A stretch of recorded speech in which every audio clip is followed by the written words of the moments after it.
सो formally अगर हम begin करें तो सबसे पहले आप काइंडली हमें एक ओवरव्यू दे दें कि फॉर पाकिस्तान का लाइक ओवरऑल जो ऑपरेशनल स्ट्रक्चर है specifically the HR department including the number of hyper markets you deal with and the number of employees across the hyper markets like उसका एक ओवरव्यू। कारफोर जो है basically it's a French brand, it's a multinational departmental store chain. But अगर हम बात करते हैं Asia के अंदर इसका जॉइंट वेंचर है माजिदुल फतैम, जिसको हम माफ़ कहते हैं। माजिदुल फतैम जो है it's a group of UAE और ये अंडर द अम्ब्रेला ऑफ माजिदुल फतैम अब कारफोर जो है वो एशिया के अंदर हम ऑपरेट कर रहे हैं। अब इसका कारफोर का जो जॉइंट वेंचर है वो माजिदुल फतैम के साथ है। एशिया के अंदर 17 कंट्रीज़ के अंदर स्टोर हमारा ऑपरेशनल है, जिसमें India, Pakistan, Iran, Jordan, Egypt, Pakistan और इसके अलावा ओमान, दुबई, सऊदी अरबिया और मोस्टली यानी कि गल्फ़ कंट्रीज़ हैं। उन 17 कंट्रीज़ में हमारे स्टोर हैं। अगर मैं बात करता हूँ पाकिस्तान की, तो पाकिस्तान के अंदर हमारे इस्लामाबाद, कराची, फैसलाबाद, गुजरांवाला 4 और लाहौर के अंदर हमारे तकरीबन कोई 6 स्टोर हमारे लाहौर में हैं। तो टोटल अराउंड हम ऑलमोस्ट कोई 12 to 13 स्टोर जो हैं वो हम रन कर रहे हैं पाकिस्तान। अब हमारे यहाँ पे स्ट्रक्चर इस तरह का होता है कि HR की अगर मैं बात करूँ तो HR हमारा सेंट्रलाइज्ड है, यानी कि we are linked with one chain. Like किस तरह कि अभी आप बैठे हुए हाइपर मार्केट के अंदर हम 2 कैटेगरीज में इसको डिवाइड करते हैं कारफोर स्टोर को, कि एक हमारे होते हैं हाइपर मार्केट्स और एक हमारे होते हैं सुपर मार्केट्स। सुपर मार्केट्स हम कहते हैं जो सिंपली जो छोटे स्टोर होते हैं वो सुपर मार्केट्स हैं, और जो बड़े स्टोर्स हैं जिनमें SKUs भी आपको ज़्यादा रेंज मिलती है वो हाइपर मार्केट्स कहलाते हैं। और जैसे अभी एम्पोरियम स्टोर जो है हमारा ये हाइपर मार्केट है, पैकेजेस का स्टोर हाइपर मार्केट है, एंड फोर्ट्रेस वाला स्टोर हमारा हाइपर मार्केट है। फोर्ट्रेस स्टोर को हम अपना मदर स्टोर भी कहते हैं, क्योंकि हमारे पाकिस्तान में जो फर्स्ट स्टोर कारफोर का ओपन हुआ था with the name of hyper star, अगर आप लोगों को रिमेंबर, वो 2010 में ओपन हुआ था फोर्ट्रेस स्टेडियम के अंदर। और उसके बाद से फिर हमारे बाकी एक्सटेंशन हुई, दैन उसके बाद हमारा एम्पोरियम और एम्पोरियम के साथ ही पैकेज स्टोर ओपन हुआ, और दैन हम आगे मूव करते गए। कराची के अंदर हमारा डोलमन मॉल में था, लकीमन में था, फिर क्लिफ्टन वाली साइड पे एक स्टोर था, फिर इस्लामाबाद में हमारा WTC जो वर्ल्ड ट्रेड सेंटर है उसमें हमारा स्टोर है। फैसलाबाद का अपने मॉल का नाम सुना होगा, लाइलबुल गैलरी है, वहाँ हमारा कारफोर स्टोर है। और एक हमारा GT रोड पे गुजरांवाला के अंदर ही है स्टोर, मेन रोड पे आता है। सो हाँ, सुपर एशिया की फैक्ट्री के पास आता है। सो इस तरह हमारे डिफरेंट सिटीज़ में स्टोर्स हैं। लाहौर में हमारे सबसे ज़्यादा स्टोर्स हैं। लाहौर में हमारी 3 हाइपर मार्केट्स हैं एंड 4 जो है हमारी सुपर मार्केट्स हैं। टोटल 7 स्टोर सिर्फ जो हैं वो हमारे लाहौर में। और अगर मैं पंजाब प्रोविंस वाइज बात करूँ तो in Sindh we have only 2 store. पहले हमारे 4 थे, अब 2 हैं कराची के अंदर। और पर बाकी हमारे जितने भी रिमेनिंग स्टोर्स हैं वो सारे पंजाब के अंदर हैं, यानी इस्लामाबाद, फैसलाबाद, गुजरांवाला, लाहौर के अंदर है। और बाकी KP के या उस साइड पे भी हम लोग नहीं गए। और अब हम आते हैं HR के ऊपर। HR के अंदर हमारी अब जो मेन जो स्ट्रेटजी बनती हैं, पॉलिसीज़ बनती हैं, वो सारी हमारी बनती हैं कॉर्पोरेट ऑफिस में। कॉर्पोरेट ऑफिस हमारा दुबई में है, माजिदुल फतैम का। बट हर आगे कंट्री का एक हेड ऑफिस है, यानी कॉर्पोरेट ऑफिस हमारा मेन जो ऑफिस हो गया लाइक दुबई में। दैन उसके नीचे कंट्री का ऑफिस, हेड ऑफिस आ गया, जैसे पाकिस्तान का हमारा फोर्ट्रेस स्टेडियम के अंदर ऑफिस है लाहौर में। और दैन उनके बाद आगे रीजनल ऑफिस आ जाते हैं। अभी हम लोग जहाँ बैठे हैं एक तरह का हमारा रीजनल ऑफिस है। अगर HR की जो टीम है, अब HR की जो टीम अगर हम बात करें तो CEO है, CEO के बाद HR SVP, then vice president, then manager, then associates, एक हमारी टीम कॉर्पोरेट में बैठी है। अब जो उनको आगे डिवाइड हुए हैं डिफरेंट कंट्रीज़। फिर आगे आ जाते हैं हम पाकिस्तान के हेड ऑफिस के अंदर हमारी डायरेक्टर पीपल एंड सस्टेनेबिलिटी हैं, यानी HR डायरेक्टर हैं। उनके बाद हमारे आते हैं डिस्ट्रिक्ट मैनेजर जो ओवरऑल सारे स्टोर्स को देख रहे हैं। फिर उसके नीचे आगे हमारे HR मैनेजर्स आ जाते हैं, जो हम पीपल एंड ऑर्गेनाइजेशन मैनेजर्स हैं। जैसे एक मैं हूँ, हर स्टोर के ऊपर हमारा एक HR मैनेजर और उनके साथ एक असिस्टेंट होते हैं। यानी जो आपका जो मॉड्यूल है वो डिसेंट्रलाइज्ड है जी, रादर देन एक जगह पे होने के। लाइक आपने जैसे भी कहा स्टोर वाइज एक लेकिन हम लिंक्ड हैं, लिंक्ड हैं, यानी कि आप कोई भी डिसीजन या ये इस तरह की आपको नहीं होगा कि एम्पोरियम स्टोर पे HR की डिफरेंट प्रैक्टिसेस फॉलो हो रही हैं और पैकेजेस के अंदर डिफरेंट है, नहीं, ऐसे नहीं होगा। रूल्स सेम है, क्योंकि सारे ड्राइव कहाँ से हो रहे हैं, कॉर्पोरेट इंस्ट्रक्शन दे रहा है हेड ऑफिस को, एंड देन हेड ऑफिस आगे कैस्केड कर रहा है हमारे साथ। इसी तरह हमारा जब पेरोल रन होता है, सैलरी बनती है, तो वो भी हमारी हेड ऑफिस से ही फाइनल हो रही है, ठीक है। तो और उसके बाद हमारे जो हेड ऑफिस में टीम बैठती है, वो ट्रेनिंग एंड डेवलपमेंट, जो लर्निंग एंड डेवलपमेंट की सेपरेट मैनेजर है, एम्प्लॉई रिलेशन की सेपरेट मैनेजर है, टैलेंट एक्विजिशन की सेपरेट मैनेजर है, कंपनसेशन एंड बेनिफिट्स जिसमें पेरोल फाइनल सेटलमेंट्स आती हैं उसकी सेपरेट मैनेजर ओके, है। सो यानी कि ये लाइक कन्फाइड नहीं है कि डिफरेंट मैनेजर्स हैं for different roles. Head office में डिफरेंट है, बट जब हम अब रीजनल ऑफिस वाली साइड पे आते हैं स्टोर के अंदर, तो वहाँ पे एक जो मैनेजर पीपल एंड ऑर्गेनाइजेशन या एसोसिएट पीपल एंड ऑर्गेनाइजेशन है, वो ओवरऑल जो है वो उसको सारे फंक्शंस को देख रहे हैं। हेड ऑफिस लेवल तक डोमेन्स डिफरेंट है, यानी वहाँ पे हमारी जो टीम है वो स्पेशलाइज्ड है कि like if someone is specialized in employee relations, तो जिस एम्प्लॉय रिलेशंस को देख रहे हैं, एक टैलेंट एक्विजिशन की डोमेन को देख रहा है, एक कंपनसेशन बेनिफिट को देख रहा है, एक लर्निंग एंड डेवलपमेंट को देख रहा है।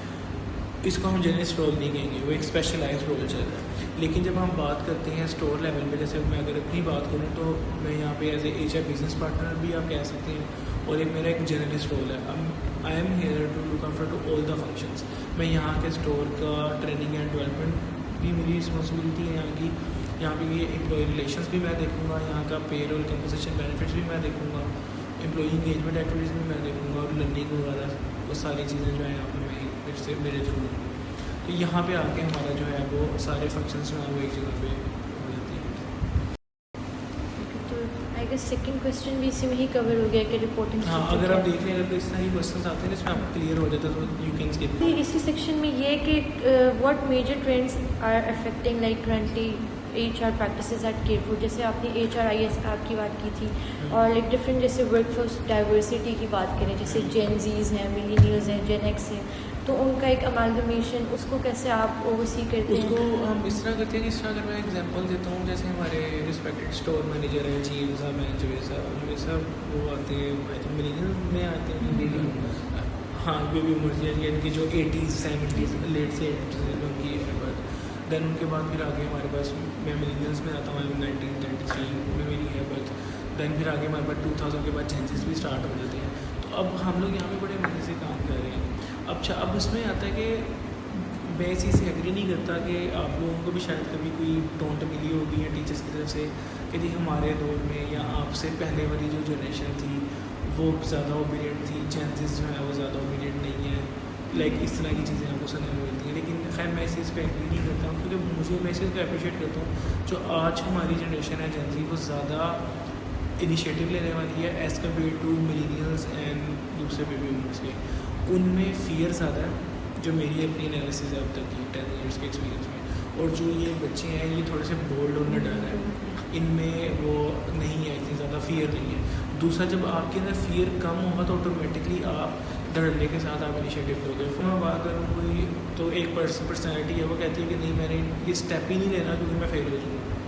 वो यानी कि वो समझ लें कि वो एक पैसे उसमें जा रहा है, पैसिमिस्ट अप्रोच में जा रहा है। अब एक दूसरा पर्सन है जो पर्सनैलिटी ऑप्टिमिस्टिक है, वो कह रही है कि नहीं मुझे ये चांस लेना है, अगर तो यहाँ तो मैं सक्सेसफुल हो जाऊँगा या हो जाऊँगी, और अगर मैं सक्सेसफुल ना हो सकी तो एटलीस्ट मेरे पास एक एक्सपीरियंस आ जाएगा जिसकी बेस पे मैं ये कह सकती हूँ कि ये नहीं करना, इसके ऊपर मुझे फेलियर है।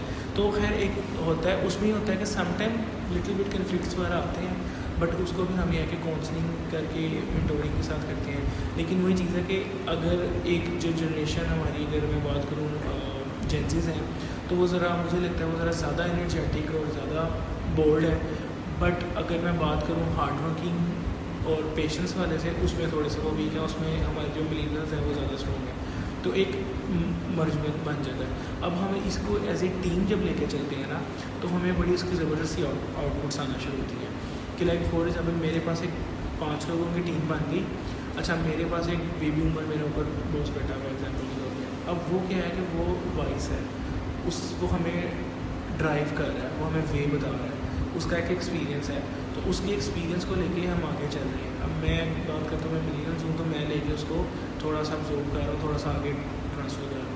अब आगे वाला जो बंदा है वो अपनी स्किल्स के अकॉर्डिंगली जो जेंजी है वो उसको लेके चल रहा है। तो इस तरह का एक मिक्स एंड मैच का हमारा एक पैकेज बनता है, जो उसको लेके हम आगे चलते हैं। एंड एट दी एंड हमारा गोल सिर्फ एक ही है कि हमने ऑर्गेनाइजेशन को सर्व करना है, हमने अपनी कस्टमर सर्विसेज को बेस्ट करना है, अपनी सेल्स को इंक्रीज़ करना है। तो सर अगर ऑटोमेशन की तरफ बात करें, जैसे HRIS ऐप के बारे में हमने पहले भी डिस्कस किया कि वो किस तरह का रोल प्ले कर रही है आपके लाइक फंक्शनिंग में? उसमें जैसे मैंने पहले भी बात की है, टुडे इसे टाइम इज़ मनी। अगर मैं बात करूँ तो जैसे मैंने रिक्रूटमेंट की बात की, अभी जैसे मैं रिक्रूटमेंट की आपको एक सिंपल स्टेप बता रहा हूँ ना कि आपने जॉब पोस्ट की और जॉब पोस्ट करने के बाद आपका CVs आना शुरू है डिफरेंट प्लेटफॉर्म पे, और आपने उन CVs को 1 by 1 ओपन करोगे, दैन आप एक एक CV को पहले रिव्यू करोगे, मिनिमम 3 to 4 मिनट्स कंज्यूम होंगे आपके। दैन आप उसमें देखोगे अच्छा इसकी एजुकेशन क्या है, इसकी एक्सपीरियंस क्या है, इसका लोकेशन सिटी कौन सा है। दैन उसके बाद आप उसको शॉर्ट लिस्टिंग करोगे। अब हमारे पास ऐसी एप्लीकेशंस आ गई हैं कि हम जब लिंक अपना क्रिएट करते हैं ना, जॉब पोस्ट करते हैं, तो उसके साथ हम एक क्वेश्चनर भी दे देते हैं। या वो क्वेश्चनर क्या करता है कि वो आपको पूछेगा जब आप अप्लाई कर रहे हो कि चूज़ योर सिटी या चूज़ योर डिग्री। अब आपसे पूछेगा कि do you have HR related degree और एन अदर डिग्री। अब आपने क्लिक कर दिया अदर डिग्री पे, इन्होंने क्लिक कर दिया HR पे, मुझे चाहिए HR का बंदा, तो ऑटोमेटिकली सिस्टम मुझे वो फिल्टर करके दे देगा। यानी कि फर्स्ट स्टेप मेरा स्किप कर दिया सिस्टम ने, यानी कि मैंने जब CVs मेरे हाथ में आएंगी तो वो क्या होंगी, वो ऑलरेडी स्क्रीन हुई होंगी। तो एक तो ये हमें सपोर्ट मिलती है। दूसरी हमें सपोर्ट मिलती है, जैसे मैं एग्जांपल दे रहा था अटेंडेंस की। अगर पुराने ज़माने में, अच्छा मैं अपने स्कूल का बताता हूँ, हमारे स्कूल के अंदर जो हमारी अटेंडेंस थी वो टीचर से रजिस्टर्ड पे अटेंडेंस लेते थे। आई थिंक अभी मेरा नहीं ख्याल प्रैक्टिस, क्योंकि मैंने भी देखा, मेरा जैसे भी नेफ्यू स्कूल जाता है तो उन लोगों की अटेंडेंस जो है वो उनकी हर क्लासरूम के अंदर एक बायोमेट्रिक मशीन लगी हुई है। तो जैसे ही स्टूडेंट एंटर हो रहा है वो डोर के साथ ही अपनी बायोमेट्रिक करता जा रहा है और आता जा रहा है। और अगर कोई अपनी इंटेंशनली अगर अटेंडेंस मार्क नहीं कर रहा तो डेफिनेटली वो भी एब्सेंट कंसिडर हो रहा है। तो अब जब हम ATS को पकड़ते हैं और जब अटेंडेंस पे जाके जब मैं अपने सॉफ्टवेयर पे जाके अटेंडेंस निकालूंगा तो मुझे सिर्फ विद ग्राफ अटेंडेंस मिल जाएगी, या मुझे बता देगा कि आयशा जो है वो इस मंथ में इतने दिन लेट आई है, इतने दिन वो आई है, एज़ कम्पेयर टू वो वाला टाइम कि मैं पहले अटेंडेंस लूँगा आपकी रजिस्टर के ऊपर, फिर मैं उसको जाके एक्सेल में एंटर करूँ सारे डाटा को, और दैन फिर मैं एक्सेल के ऊपर प्राइवेट लगाऊँ या फिल्टर लगा के वो करूँ।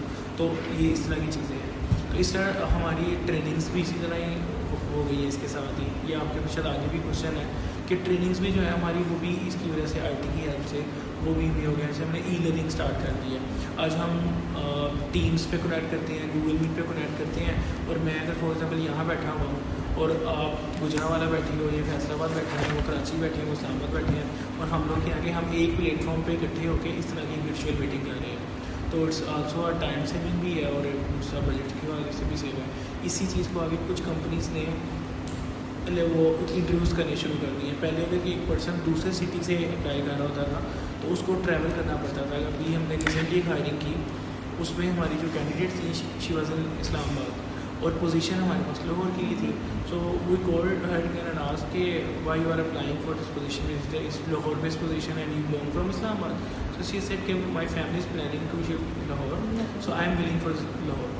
ओके, अब दूसरा हमारा एक ऑनलाइन इंटरव्यू भी मेरा हो गया, फर्स्ट इनिशियल इंटरव्यू हो गया, शी शॉर्ट लिस्टेड। अब उनका फाइनल इंटरव्यू हमने स्केड्यूल करवाना था कंसर्न मैनेजर के साथ। अब अगर हम उनको इन पर्सन बुलाते हैं तो वो पहले अभी मैंने रिसेंटली मेरा इतफाक़ हुआ, मुझे रेट पता चला कि जी स्काईवेज या टाइमो में अगर आप आते हो तो अराउंड 2800 या 3000 की वन साइड की फेयर है। तो अगर आप इस्लामाबाद से लाहौर इंडिया, लाहौर से इस्लामाबाद इंटरव्यू देने जा रहे हो तो आप 3000 की टिकट जाने की, 3000 आने की, 6000, और दैन फिर उस बस स्टॉप से आगे डेस्टिनेशन के लिए भी आप इनड्राइव या ऊबर यूज़ करोगे तो अराउंड आपको 8 to 9000 एक इंटरव्यू के लिए हुए, और देयर इज़ नो गारंटी कि यू विल बी सिलेक्टेड। और दैन उसके बाद जब आप जाओगे आपका टाइम भी कंज्यूम होगा, डे भी कंज्यूम होगा। तो इससे बेहतर ये नहीं है कि मैं डायरेक्ट आपको लिंक शेयर करूँ और टीम्स पे मैं आपके साथ वीडियो कॉल पे आऊँ और आपका इंटरव्यू करूँ। तो हमने सेम उनका टीम्स के ऊपर वीडियो कॉल पे इंटरव्यू किया और वो हार्डली 5 to 10 मिनट्स का इंटरव्यू था। और when she selected then we email कि हमने उनको ऑफर लेटर ईमेल किया और साथ ही मैंने उन्हें कॉल कर दी। मैंने कहा please check your email and your offer letter. उन्होंने जैसे ही अपनी देखी उन्होंने फ़ौरन मुझे एक्सेप्टेंस दे दी। सर ना coming on to like the more strategic side जो थोड़ा अपर लेवल से रिलेटेड है, उसमें ये है कि like how does Carrefour align the HR strategies with the overall business goals. जैसे आपने बात की थी कि जो आपका लाइक हेड ऑफिस है उससे लिंक करके फिर रीजनल आ जी। जाते हैं, तो वो कैसे ट्रैक डाउन करते हैं आप अपने Okay. गोल्स को उसके अच्छा, जैसे मैं स्ट्रेटजी की बात करता हूँ, हमारी डिफरेंट स्ट्रेटजी होती है। अब जैसे मैं बात करता हूँ रिक्रूटमेंट स्ट्रेटजी के ऊपर। अब रिक्रूटमेंट क्या है? रिक्रूटमेंट क्या है कि आपने हायरिंग करनी है। अब आप हायरिंग कब करोगे और क्यों करोगे? डेफिनेटली अगर मेरे पास अगर 10 एम्प्लॉयज़ काम कर रहे हैं और मैं कहता हूँ कि नहीं मुझे 12 एम्प्लॉयज़ हायर करने हैं, मुझे 2 एडिशनल रिसोर्सेज चाहिए, तो इट्स मीन कि मैं अपनी स्टोर का एक्सपेंस बढ़ा रहा हूँ। लाइक अगर मैं 50,000 सबको दे रहा हूँ और मैं लेट्स सपोज मैं कहता हूँ कि मैं 3 लाख सैलरी दे रहा हूँ, तो अगर मैं 2 रिसोर्स और ऐड करूँगा तो इट्स मीन मुझे 3 लाख की बजाय 4 लाख देनी पड़ेगी। उसकी भी हम एक स्ट्रैटेजी बनाते हैं, उसको भी हम कंट्रोल करते हैं। उसके लिए क्या होता है कि हम प्रॉपर प्लानिंग करते हैं, मैन पावर प्लानिंग होती है हमारी। उस प्लानिंग में हम इसी तरह सैलरी की प्लानिंग होती है। अच्छा, अब हमारा डिसाइड होता है कि हमने कौन से स्टोर पे या कौन से डिपार्टमेंट के अंदर कितने हमारे पास मैन पावर होगी। मैन पावर मीन्स एम्प्लॉयज़ काम करेंगे। अच्छा, उनको हम क्या सैलरी देंगे? तो हम ये तो नहीं है कि अगर एक मैंने HR ऑफिसर रखना है तो मैं उसको 1 लाख सैलरी दे दूँगा, नो। तो हम क्या करते हैं कि हम मार्केटिंग एनालिसिस करते हैं। ये भी आपके नेक्स्ट क्वेश्चन में कवर हो जाएगा। उसमें हम एनालिसिस ही करेंगे मार्केट के अंदर HR ऑफिसर की। फॉर एग्जाम्पल मैं कहता हूँ स्टार्टिंग सैलरी 50,000 जा रही है, तो मैं 50,000 के ऊपर हायर करूँगा। सेकेंडली मैं देखूँगा कि मुझे नीड है, उसके लिए फिर हम जॉब एनालिसिस करते हैं। अब जॉब एनालिसिस हुआ होता है कि उसके अकॉर्डिंगली देखते हैं। फिर फर्दर इसमें हमारा आता है हम लोग बेसिकली इस सारा जो एक बॉल है ना, वो सारा राउंड कर रहा है एक पिन के ऊपर, and that is the pin is productivity. And what is productivity? Productivity के अंदर आपकी सेल्स है, प्रोडक्टिविटी में आपके नंबर ऑफ़ कस्टमर्स हैं, प्रोडक्टिविटी में आपके नंबर ऑफ़ SKUs सोल्ड हैं, ये सारी चीज़ें। और इसी प्रोडक्टिविटी के अंदर आपके अटेंडेंस आवर्स हैं कि आपके एम्प्लॉयज़ जो हैं वो कितने आवर्स ड्यूटी परफॉर्म कर रहे हैं। फिर उसी के अंदर आपका ये भी आ जाता है प्रोडक्टिविटी के अंदर कि आपकी जो फीडबैक आ रहा है कस्टमर की तरफ से, आपकी कस्टमर सर्विसेज कैसी हैं। Then on these facts, on the fact of like productivity, then we plan कि हमने आगे हमारी नेक्स्ट मूव क्या होगी। इसी तरह हम बात कर रहे थे आगे, इसी तरह प्रोडक्टिविटी के अंदर हम डाइवर्सिफिकेशन पर बात कर रहे थे, जेंडर डाइवर्सिफिकेशन पर। अब हमने आहिस्ता से अपनी परसेंटेज इंक्रीज़ करनी शुरू की है। वी हैव अ टारगेट, या मेरा KPI है ये कि मैंने वुमेन इन रिटेल का नंबर इंक्रीज़ करना है। कि लाइक मेरे स्टोर पे अगर 100 एम्प्लॉयज़ काम कर रहे हैं तो मेरा अब टारगेट ये है कि मैंने 15% उसमें फ़ीमेल करनी है। अभी मैं हूँ 13% के ऊपर, तो मैंने भी 2% और इंक्रीज़ करना है नंबर ऑफ़ फीमेल। अब प्रॉब्लम दूसरा ये आता है कि अब आप क्वेश्चन कर सकते हो कि 50-50 की रेशो क्यों नहीं है। सो एग्जैक्टली यही क्वेश्चन था कि ये नीड आपको कहाँ से लाइक पता चलती कि लाइक कि 2% भी किसी और को अगर तो कहेंगे 2% से क्या ही हो जाएगा, तो ये आप कैसे इसको मैप आउट अच्छा, उसमें हमें ना 2 रीज़न है। अब फॉर एग्जांपल मैं बात करता हूँ, आप लोग 4 स्टूडेंट्स हो BBA के या सप्लाई चेन के। अब आप 2 डिफरेंट, मेरे पास यहाँ पे एक जेंडर्स हैं कि 2 फीमेल्स एंड 2 मेल्स। अब डिग्री आप लोग सेम कर रहे हो। अब नीड इस तरह आती है कि अगर मैं अपने माइंड में ये चीज़ लेके बैठ जाऊँगा कि नहीं मैंने हायर ही मेल करना है, तो फिर जो फीमेल्स जो एजुकेशन ले रही हैं, जो डिग्री ले रही हैं, तो वो तो फिर जॉबलेस ही रहेंगी। तो इस तरह हमारे पास क्या होता है कि हमारी वो कहते हैं कि वो जो कौमें वो तरक्की करती हैं जिन कौमों में मर्द और मिल के काम कर रहे हैं। एक फीमेल्स को हम नंबर इसलिए लेके आते हैं ताकि फ़ीमेल जो हमारे एक कंट्री का पार्ट है। लाइक फॉर एग्जाम्पल मैं आप एक रेशो निकालते हैं। जब मैं मास्टर कर रहा था, MCOM कर रहा था 2017, तो हमारे टीचर थे ब्रिगेडियर इरफान, तो वो कहा करते थे कि you guys are the luckiest person because you are the 1% of your country's population who are holding the degree of masters. तो अगर मुझे बताएं कि अगर मेरे कंट्री की जो अब बढ़ गई होगी, अगर 2% पीपल मास्टर्स हैं और उन 2% में से 1% मेल है और 1% फीमेल है, तो अगर हम खाली मेल को ही जॉब दे रहे हैं तो 1% फीमेल है, उनकी तो सोसाइटी में, हमारी कंट्री में वो कंट्रीब्यूशन ही नहीं आ रही। तो इस चीज़ पे फिर कंपनी जो है ना चाहती है कि हमने सोशली भी इस चीज़ को देखते हुए हम अपॉर्चुनिटीज़ क्रिएट करते हैं इक्वल जेंडर्स के लिए। आप SDGs के साथ लिंक करते हैं? इसको स्ट्रेटजीज़ के साथ हम लिंक करते हैं। अब HR के अंदर आपको फीमेल सबसे ज़्यादा नजर आएंगी। उसकी रीज़न ये है कि फ़ीमेल्स गुड लिसनर भी होती हैं और वो गुड मेंटोर भी होती हैं। तो इनके साथ भी ये चीज़ है, अगर एक फ़ीमेल बैठी होगी ना HR के अंदर, तो एक अग्रेसिव एम्प्लॉई भी अगर आएगा ना तो वो शायद मेल के साथ थोड़ा लाउडली बोल रहा होगा, लेकिन जैसे ही वो फीमेल से बात करेगा ना तो उसका वॉल्यूम डाउन हो जाएगा।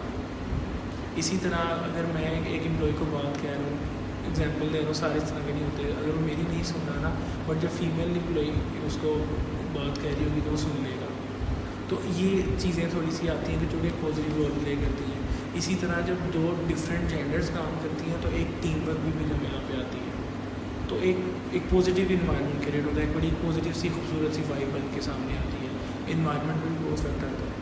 कंट्री के अंदर ये जो चीज़ें हमें नज़र आती है कि फीमेल इंगेजमेंट है, प्रॉब्लम थोड़ी सी आ जाती है, फीमेल्स के थोड़े से चैलेंजेस होते हैं। चैलेंजिंग लाइक इन टर्म्स कि हमारा रिटेल स्टोर जो है वो 9 AM पे आजकल हमारा स्टोर ओपन हो रहा है and it's closing at 10 PM। पहले 8 PM पे क्लोज होना शुरू हो गया था ड्यू टू स्मार्ट लॉकडाउन, और अभी ईद की वजह से, क्योंकि जस्ट अभी 9 days are remaining in Eid, तो उस ईद की शॉपिंग की वजह से हमें दोबारा गवर्नमेंट ने अलाउ किया और हमने अपने टाइम मार्केट्स के जो है वो अगेन 10 PM पे चले गए।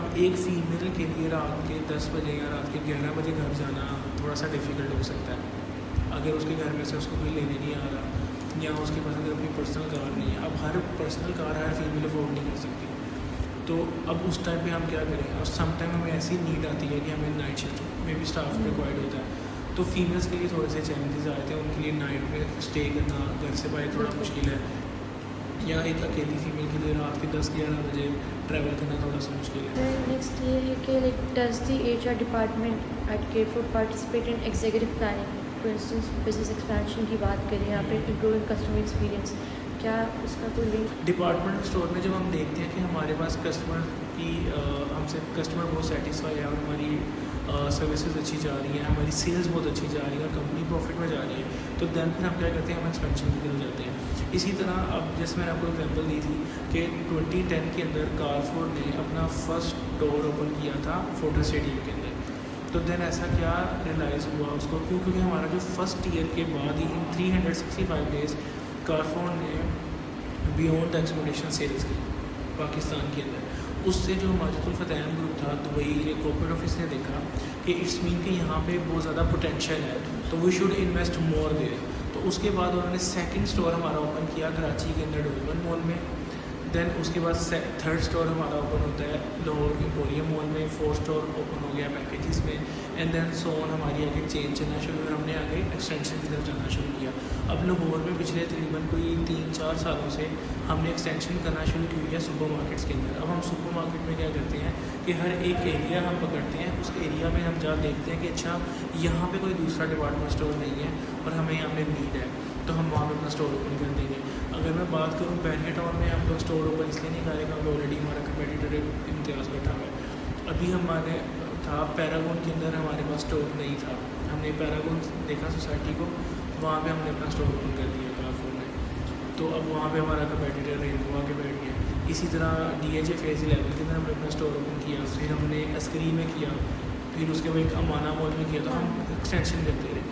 अब इसमें HR का रोल क्या आता है? HR का रोल ये आता है कि जब आप कंपनी की तरफ से एक डिमांड आती है कि हम एक्सपेंशन की तरफ जा रहे हैं, तो डेफिनेटली जब एक्सपेंशन होगी तो उसके अंदर मैन पावर भी चाहिए, और मैन पावर को कौन मैनेज कर रहा है? Human resource. तो जब ह्यूमन रिसोर्स ऐड होंगे तो उसमें HR वर्किंग करेगा। अब हम उस पर वर्किंग स्टार्ट करते हैं कि लाइक मैं कहता हूँ कि मैंने एक और स्टोर ओपन करने जा रहा हूँ। फॉर एग्जांपल मैं एग्जांपल दे देता हूँ कि मेरे पास इज़मीर टाउन या नहीं, तो मैं कहता हूँ मैं बहरी ऑर्चर्ड वाली साइड पे स्टोर ओपन करूँ।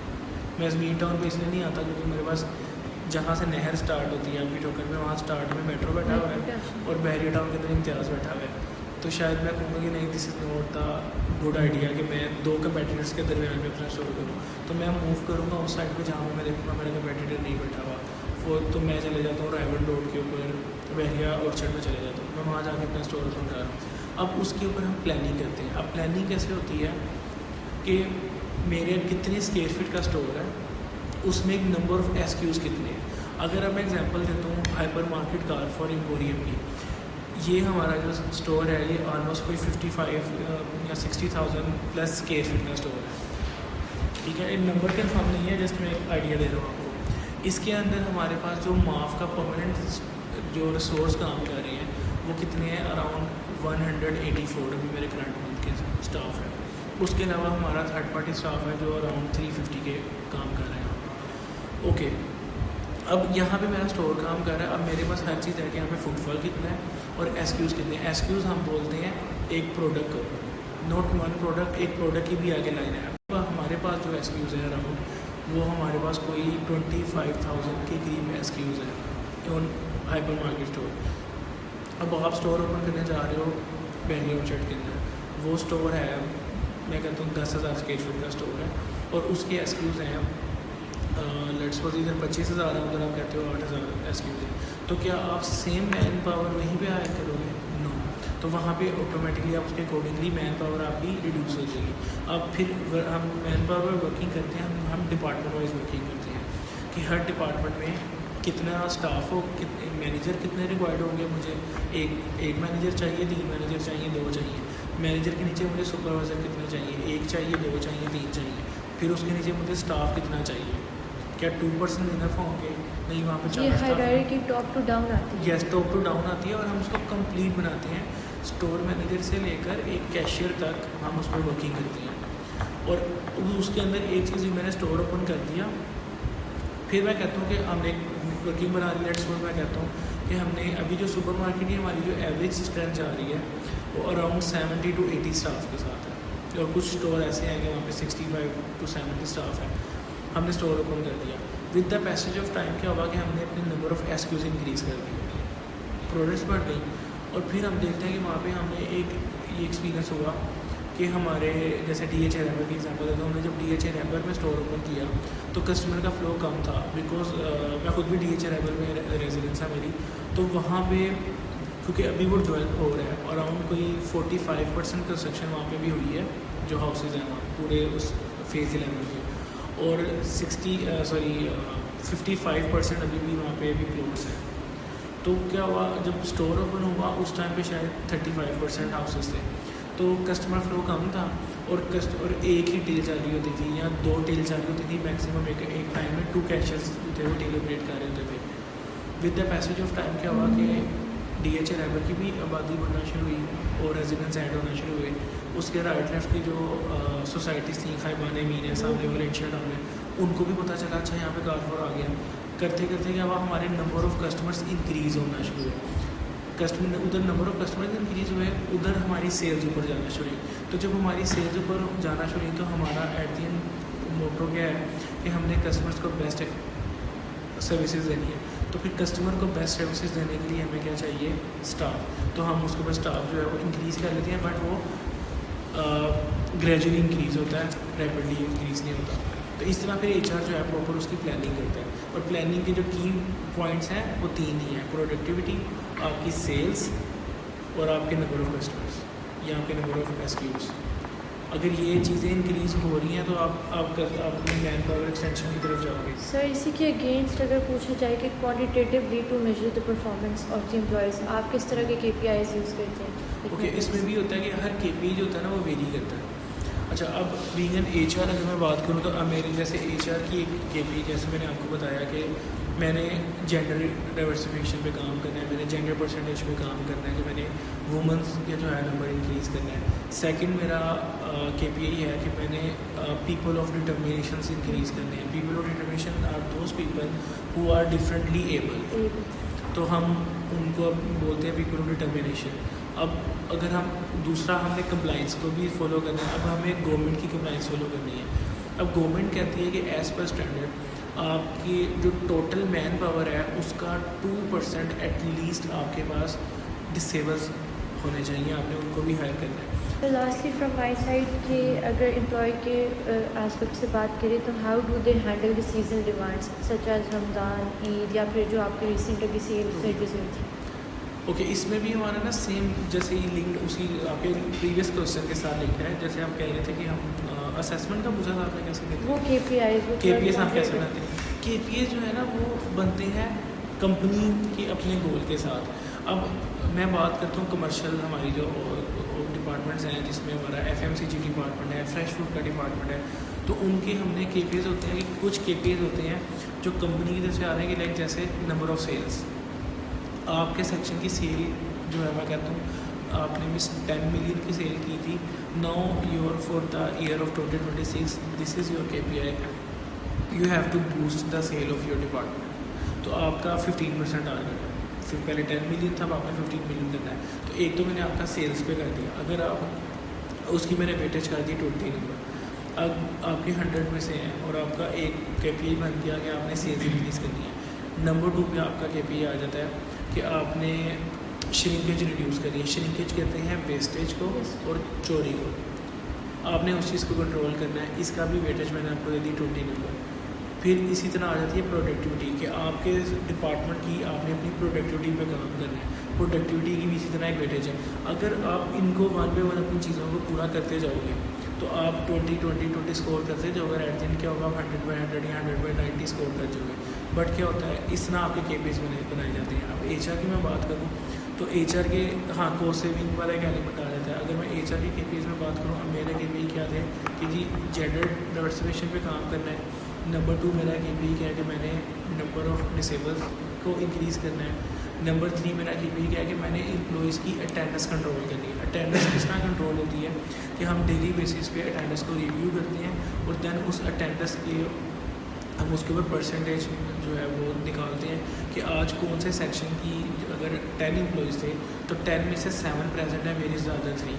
अच्छा उनके डे ऑफ है तो ओके फ़ाइन, या एब्सेंट कितने हैं या लीव पे कितने हैं, तो हमने बेसिकली अटेंडेंस को कंट्रोल करना है। तो अब मेरी जो अटेंडेंस की परसेंटेज का मुझे KPI है that is 90%, but right now I am standing on 82%। But I started it from 60, I drag it from 67। जब मैंने बल्कि उससे भी पिछले लास्ट ईयर जब मैंने ज्वाइन किया था उस टाइम पे नंबर था 47%। फिर 47 से 52 से आगे करते करते लास्ट अभी मैं 2 महीने पहले 67 पे था and now I am on 82। तो अब मेरे पास सिर्फ क्या रह गया कि 8% का गैप रह गया। मैं 8% और करूँगा तो मैं अपने टारगेट को अचीव कर जाऊँगा। तो इसी तरह ना KPIs बन रहे होते हैं। अच्छा अब एक और अब KPI आपके पास आ जाता है स्टाफ की ग्रूमिंग का, कि आपने स्टाफ को ग्रूम कितना कर रहे हो।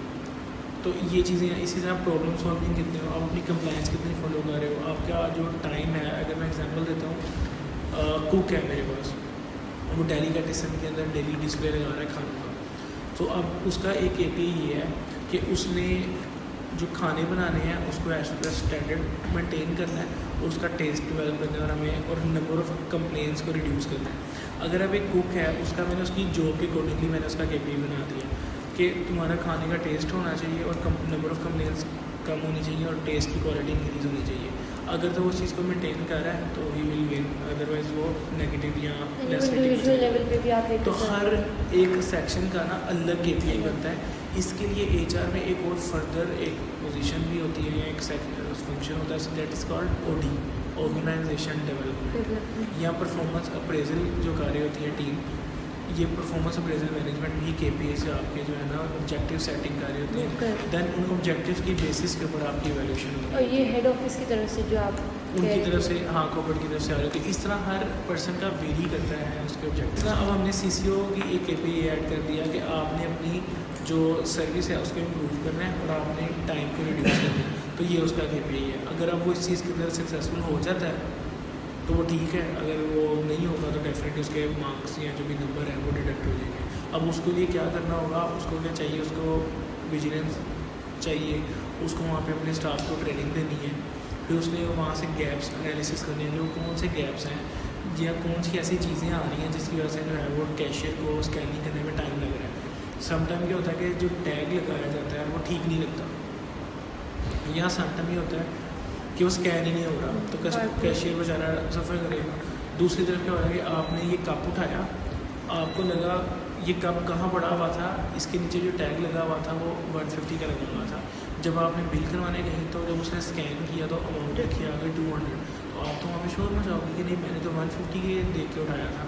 तो इस तरह के डिफरेंट चैलेंजेस होते हैं। प्राइसिंग इशू हो सकता है, स्कैनिंग इशू हो सकता है, स्कैनर का इशू हो सकता है, बेल्ट का इशू हो सकता है, अनअवेलेबिलिटी ऑफ ट्रॉली बॉय हो सकती है।